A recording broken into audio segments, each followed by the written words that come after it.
দীপু নামের এক সৎ কাঠুরে প্রতিদিন সকালে জঙ্গলে গিয়ে কাঠ কাটত।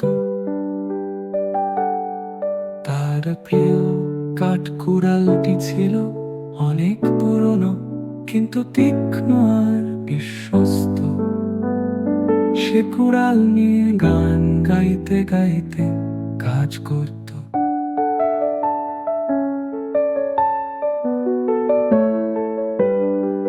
একদিন দুপুরা বেলা হঠাৎ কাছে উপর থেকে